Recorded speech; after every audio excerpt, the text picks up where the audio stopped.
"You're embarrassing us," my husband said at the wedding, so I handed the priest a different ring. The scent of white lilies, thick and cloying, clung to the air within the grand cathedral, mingling with the faint, metallic tang of old stone. Her silk gown, a cascade of ivory, felt impossibly heavy, each bead a tiny cold weight against her skin. Her smile, practiced and perfect, held firm, though a subtle tremor ran through her left hand, hidden beneath the voluminous sleeve. She met the expectant gazes of the assembled guests, a sea of admiring faces, and felt the familiar taut string of perfection pulling her ever tighter. This day, meticulously planned, was the culmination of everything she had strived for, a flawless tableau. The light, filtered through stained glass saints, cast shifting, jewel-toned patterns across the polished marble aisle as she approached the altar, her arm linked to his. He, handsome and composed, offered a reassuring squeeze, his own smile mirroring hers in its precision. The world around her was a blur of hushed reverence, every detail a testament to their shared aspiration for an impeccable life. A sudden, almost imperceptible shift in the light, a momentary darkening as a cloud passed, seemed to catch her eye. At the same instant, a small, errant petal, dislodged from a floral arrangement, drifted slowly, impossibly slowly, down to land precisely on the pristine white carpet near the altar. It was a microscopic flaw, yet it felt like a seismic crack in the carefully constructed perfection of the moment. A faint, collective intake of breath rippled through the front rows. Her jaw tightened imperceptibly. Then, a voice, close and sharp, cut through the hushed sanctity. "You're embarrassing us," her husband whispered, his eyes flicking dismissively towards the fallen petal, his grip on her arm tightening, a sudden cold pressure. The words, though soft, struck her with the force of a physical blow, not for the petal, but for the raw judgment in his tone, a judgment that echoed her own deep-seated fear of imperfection. The priest, his face serene, extended his hand, palm open, waiting for the ring. Her breath caught.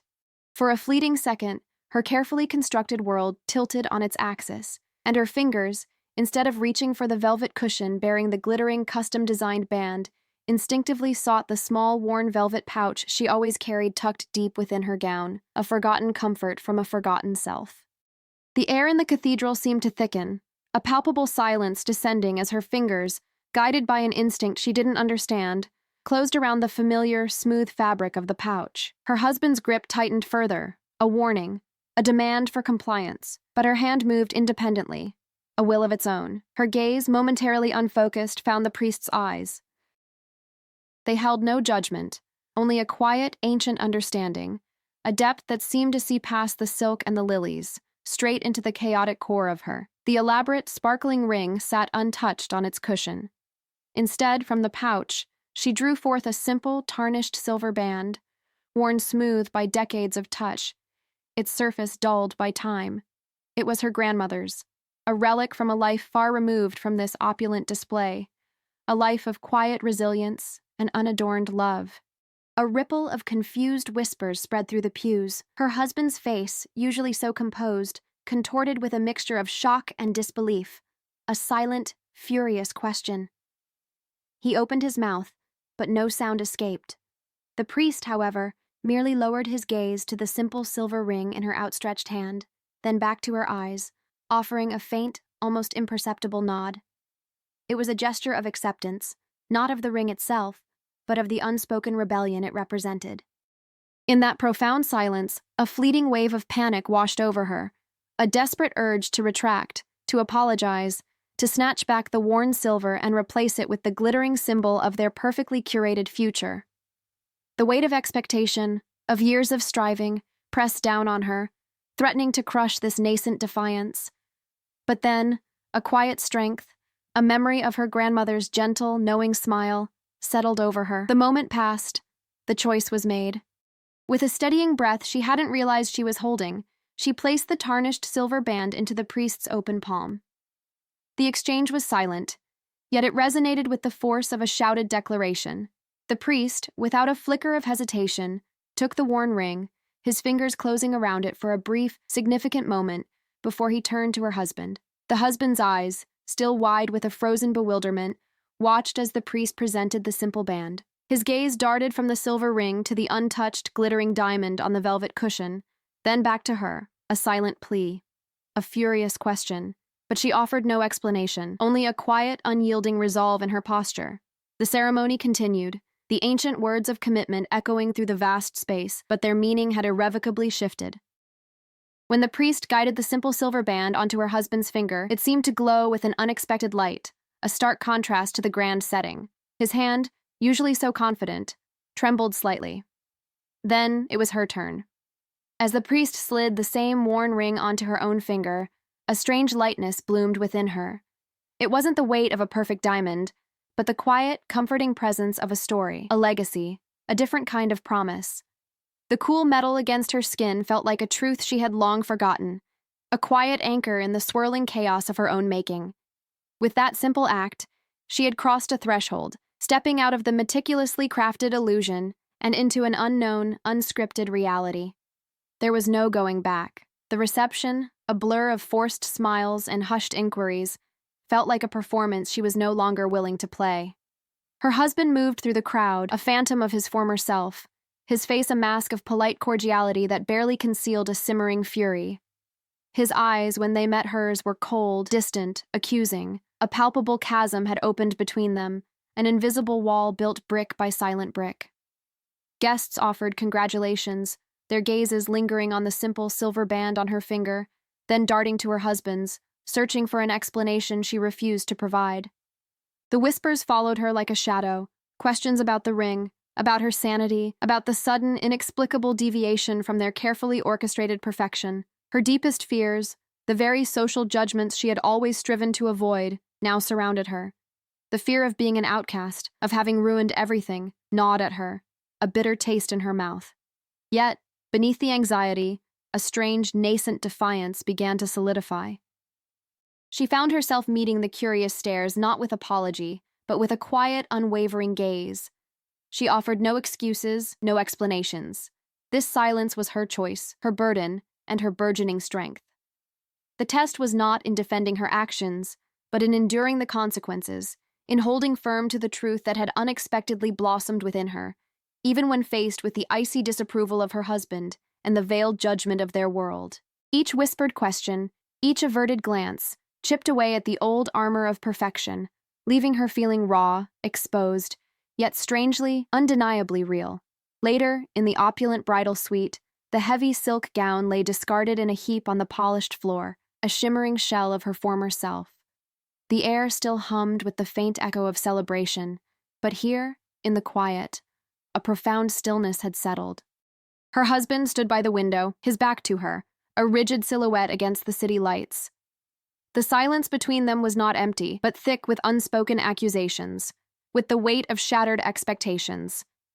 He didn't need to speak. His posture, his averted gaze, screamed betrayal. She, in turn, offered no words of defense, no pleas for understanding. The conflict between the life she had meticulously built and the truth that had erupted within her reached its apex in that suffocating quiet. She looked at the worn silver band on her finger, then at the glittering diamond, still on its velvet cushion, abandoned on the dresser. The choice was clear, irreversible. The marriage, as it was, had ended not with a bang, but with a quiet, devastating whimper in the sacred space of the altar. She walked to the dresser, picking up the small velvet pouch, its fabric soft and familiar. Inside, she found a faded photograph of her grandmother, smiling with a quiet radiance, her own simple wedding band visible on her hand. The ring was not just an act of defiance. It was a connection, a memory, a symbol of a love that transcended superficiality, a love built on simple honesty and enduring spirit. A single tear traced a path down her cheek, then another, and another. Not for the loss of the marriage, not for the shattered dream of perfection, but for the years she had spent chasing an illusion, for the self she had hidden, suffocated by the demands of an external world. This was the ordeal, facing the profound emptiness, the terrifying uncertainty, the potential loneliness of her new path. She wept until the tears ran dry, until a quiet calm settled over her. The silver ring, once a heavy symbol of rebellion, now felt light, a beacon of her own hard-won truth. She had chosen authenticity, and in that choice, a profound sense of peace bloomed, a quiet, unwavering reward. She was finally, truly, herself. The days that followed blurred into a quiet, deliberate dismantling of her old life. The grand house, once a testament to their shared aspirations, now felt hollow, echoing with unspoken words and the ghosts of expectations. Her husband moved out first, his departure as silent and precise as his initial fury. There were no arguments, no dramatic confrontations, just a series of cold, efficient arrangements. The whispers from their social circle persisted, a distant hum she no longer felt compelled to silence or explain.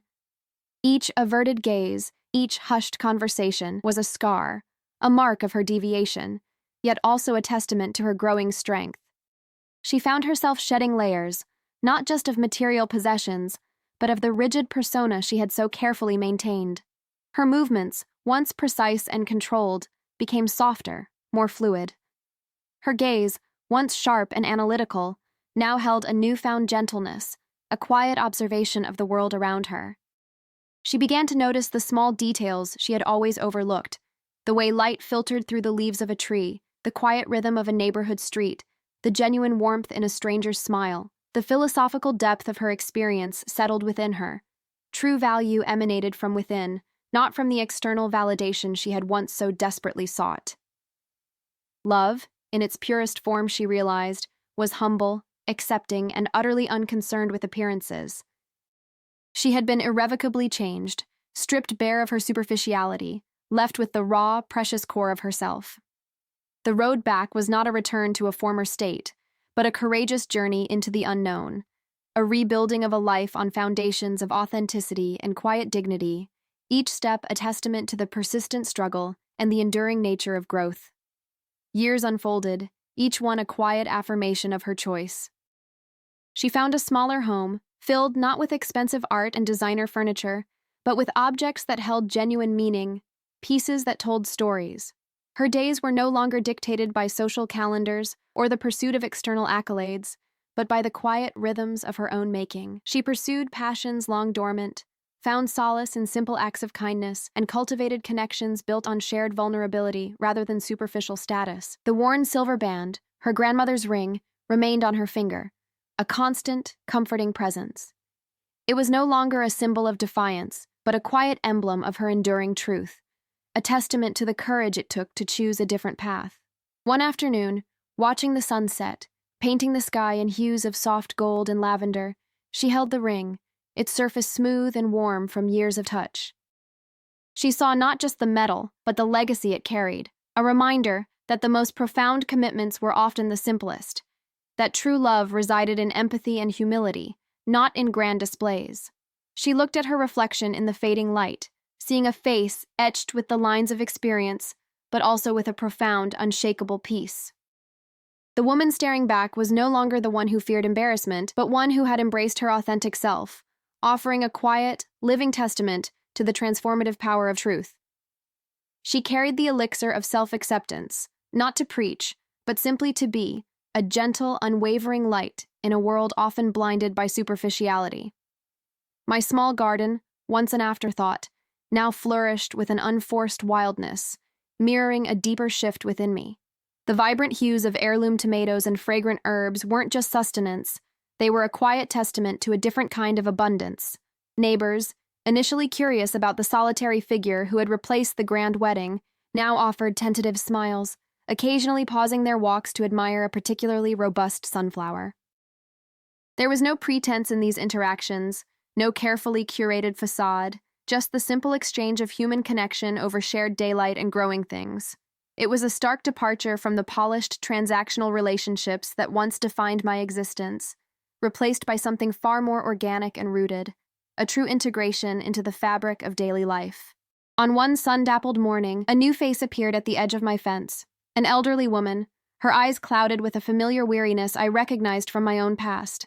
She spoke of her own struggles, not seeking advice, but perhaps a listening ear. "My roses just won't take," she sighed, her voice thin with frustration, "no matter what I do." Instead of offering a quick solution or a dismissive platitude, I simply knelt, examining the soil, feeling its texture, observing the subtle signs of thirst in the drooping leaves. "Sometimes," I offered, looking at her gently, "they just need a little more quiet attention than we think." a patient hand. It wasn't a grand pronouncement, merely an observation born of new understanding, but a flicker of recognition passed between us, a shared acknowledgement of the delicate balance required for growth, both in a garden and within oneself. This quiet engagement expanded beyond the garden gate. The local coffee shop, once a place I merely passed through, became a hub of genuine connection. I found myself drawn into conversations about community projects, shared concerns, the small triumphs and tribulations of daily life. These were interactions free from the unspoken competition that had previously shadowed my world. People spoke openly, not striving for an impression, but simply sharing their authentic selves. There was a palpable warmth in these exchanges, a sense of belonging that had been conspicuously absent in my former, more elevated circles.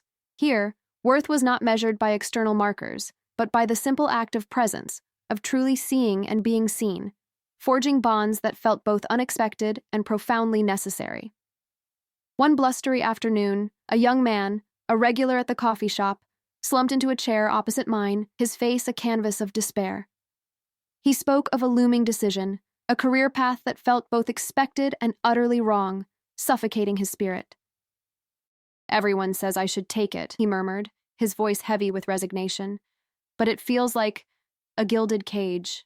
I remembered that feeling acutely, the pressure of external validation against an internal knowing. Instead of urging him one way or another, I simply shared a sliver of my own journey, not with detail, but with the raw emotion of a turning point. "The hardest choices," I said softly, meeting his troubled gaze, "are often the ones that lead to the most freedom, even if the path isn't clear at first." He didn't ask for more. He just nodded slowly, a tiny spark of recognition igniting in his eyes, a silent acknowledgement that someone understood the immense weight of expectation. My existence, once a carefully constructed narrative of achievement, had transformed into a quiet testament to the enduring power of authenticity. It wasn't about leading or inspiring in any grand, overt way.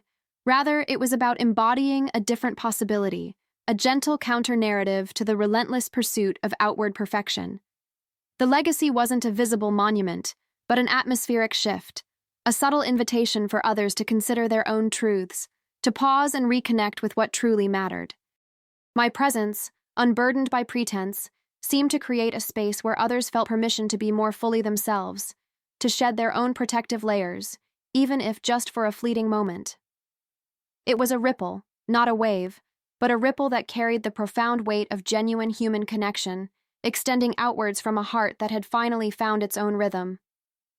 The simple silver band, now a part of my skin, gleamed softly in the morning light as I watered my burgeoning garden. It was no longer a personal shield, but a quiet conduit, connecting me to the rich tapestry of life unfolding around me, a silent promise whispered on the wind. Beyond the quiet solace of my garden and the unassuming warmth of the local coffee shop, a more expansive influence began to unfurl, subtle as the changing seasons. It wasn't through grand pronouncements or deliberate acts of guidance, but through the sheer consistency of my transformed presence. People initially drawn by a lingering curiosity about my past found themselves lingering for a different reason. They sought not explanations, but a quiet resonance, an unburdened authenticity that offered a stark contrast to the often strained performances of everyday life. This wasn't merely about individual encounters. It was about the subtle recalibration of an entire social current. What became increasingly apparent was how my unadorned way of being began to gently challenge the prevailing metrics of success and happiness within our community. The opulent gatherings, once the bedrock of social standing, seemed to lose some of their luster. Instead, casual gatherings in parks or at shared potlucks gained a new vibrancy, populated by individuals who, perhaps unconsciously, were seeking genuine connection over curated display.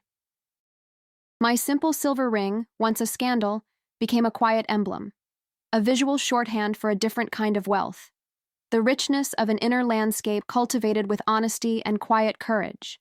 It wasn't a call to arms, but a silent invitation to introspection, a subtle shift in the collective consciousness. Furthermore, my involvement in community endeavors took on a distinct character. When a proposal arose to revitalize the Old Town Square, transforming a neglected patch of concrete into a vibrant public space, I found myself drawn to the project. Unlike before, my motivation wasn't recognition or control, but a genuine desire to nurture shared beauty. I didn't arrive with blueprints or grand speeches. Rather, I brought a willingness to listen, to dig alongside others, to share in the mundane labor. This approach, devoid of ego, fostered an environment where diverse voices felt genuinely heard, where every contribution, no matter how small, felt valued. The resulting space, blooming with native flora and inviting benches, became more than just an aesthetic improvement. It was a physical manifestation of collective spirit, a place where genuine interaction could flourish, unburdened by pretense. This wasn't merely about participation, it was about the profound impact of unconditional presence. A young artist, perpetually struggling against the commercial pressures to dilute her vision, found herself drawn to the square as a place of quiet contemplation. She spoke of feeling an unspoken permission there, a sense that authentic expression, even if unconventional, was not only tolerated but quietly celebrated. She didn't seek my advice, nor did I offer any. Instead, my consistent, unassuming presence in the community, embodying the very freedom she yearned for, served as a living canvas of possibility. Her art, once tentative, began to bloom with a newfound boldness, reflecting the unvarnished truth she found herself increasingly empowered to express. Indeed, the legacy wasn't about leaving a tangible monument, but about fostering an environment where others felt safe to dismantle their own internal walls. A long-standing community feud, born of old grievances and stubborn pride, found an unexpected easing in the shared space of the revitalized square. Neighbors who had avoided eye contact for years found themselves, almost accidentally, sharing a bench, their children playing together on the newly installed swings. The very atmosphere I had helped to cultivate, one of quiet acceptance and genuine engagement, seemed to soften hardened edges, creating small, almost imperceptible bridges where only chasms had existed before. This wasn't a miracle, but the slow, persistent work of authenticity, a gentle alchemy that transformed division into tentative connection, reminding everyone that beneath layers of pretense, a shared humanity always awaited rediscovery. The quiet transformation, once merely an internal shift, began to manifest in unexpected sectors of the community, shaping its very ethos. Consider, for instance, the subtle evolution within local commerce. Small businesses, observing the burgeoning emphasis on genuine connection, started to reevaluate their own customer engagement models. No longer was the sole pursuit profit maximization, instead, a palpable shift towards fostering community loyalty and personalized service took root. A local baker, renowned for her elaborate, often intimidating confections, found herself simplifying her offerings, focusing on comforting, artisanal breads and pastries that invited conversation rather than mere admiration. Her storefront, once pristine and somewhat aloof, gradually warmed, becoming a gathering spot where residents exchanged stories over coffee, a testament to the power of authentic interaction, eclipsing superficial grandeur. Building on this, the educational landscape experienced a similar, albeit gradual, recalibration. Parent-teacher associations, previously dominated by fundraising targets and academic metrics, began prioritizing initiatives that fostered emotional intelligence and collaborative problem-solving among students. Discussions shifted from standardized test scores to nurturing empathy and resilience, reflecting a deeper understanding of what truly equips young minds for a complex world. A particular elementary school, inspired by the palpable shift in community values, introduced a mentorship program pairing older students with younger ones, not for academic tutoring, but for cultivating interpersonal skills and mutual support. This program, thriving on the simple principle of shared humanity, fostered a generation more attuned to the nuances of compassion than to the relentless pursuit of individual accolades. Moreover, the intangible legacy extended into the realm of local policy and civic discourse. Public forums, once characterized by contentious debates and entrenched positions, gradually adopted a more conciliatory tone. Citizens, having witnessed the quiet power of humble engagement, began approaching disagreements with a renewed willingness to seek common ground, prioritizing communal well-being over partisan victory. A long-stalled proposal to protect a local wetlands area, previously mired in political infighting, unexpectedly gained traction when residents, inspired by a collective desire for stewardship, united under a banner of ecological responsibility, transcending former divisions. This demonstrated a profound shift in how the community perceived its collective obligations, moving from a transactional mindset to one rooted in shared guardianship. Conversely, a new form of quiet leadership emerged, distinct from the boisterous rhetoric of the past. Individuals who embodied integrity and thoughtful consideration, rather than charisma or assertive dominance, found their voices gaining unexpected authority. These were the quiet facilitators, the patient listeners, whose counsel was sought not for quick solutions, but for deep insights born of genuine understanding. Their influence wasn't wielded through power, but through the magnetic pull of authenticity, a testament to the community's evolving appreciation for substance over showmanship. The very definition of what constituted a leader in the town subtly transformed, valuing quiet wisdom above all else. Another crucial layer of this enduring impact was the way newcomers integrated into the fabric of the town. Rather than being met with the guarded skepticism often found in established communities, they encountered an open, welcoming spirit. This wasn't merely superficial friendliness, it was an active invitation to participate, to contribute, to become a part of the town's evolving narrative of interconnectedness. A family relocating from a bustling metropolis, initially apprehensive about adjusting to small-town life, spoke of feeling an immediate sense of belonging, a warmth that transcended geographical boundaries. They attributed it to an unspoken understanding, an inherent kindness that seemed to permeate the air, guiding interactions and fostering a seamless transition into their new home. This phenomenon underscored how deeply the town's core values had shifted, creating an inclusive atmosphere that truly welcomed the unfamiliar. Consequently, the town itself began to attract a different kind of resident, those actively seeking a community rooted in genuine connection and shared purpose, rather than material success or outward appearances. It became a destination for individuals yearning for a simpler, more meaningful existence, drawn by the palpable sense of human warmth that now defined its character. This wasn't a deliberate marketing strategy. It was an organic attraction, a silent testament to the profound shift in the town's collective soul.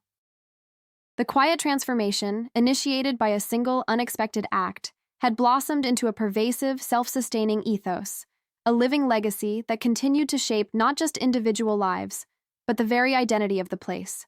The silver band, once merely a personal symbol, now shimmered with the collective story of a community finding its truest self.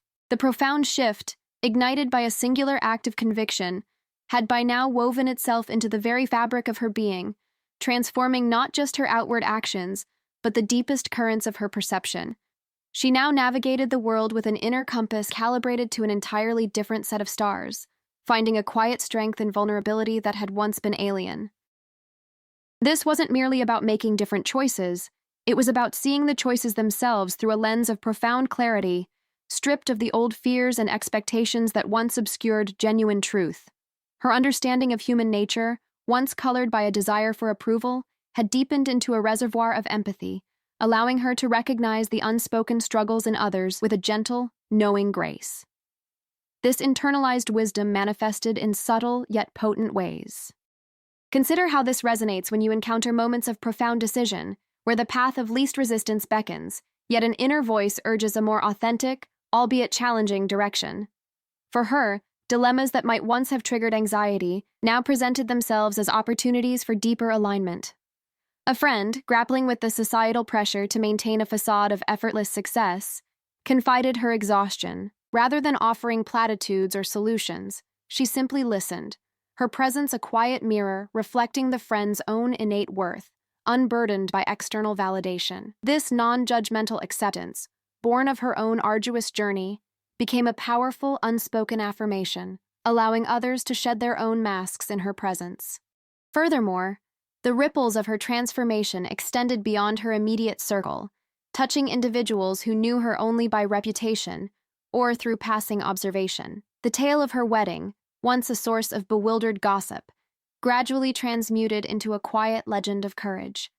People, strangers even, would sometimes approach her, their eyes holding a flicker of recognition, a silent acknowledgement of the path she had chosen. They didn't seek advice or an explanation. Rather, they seemed to draw sustenance from the sheer possibility her story represented, the notion that one could indeed redefine success, prioritize integrity, and walk away from a meticulously constructed illusion. Her life became a living parable, demonstrating that genuine liberation often begins with a single, audacious step away from the expected.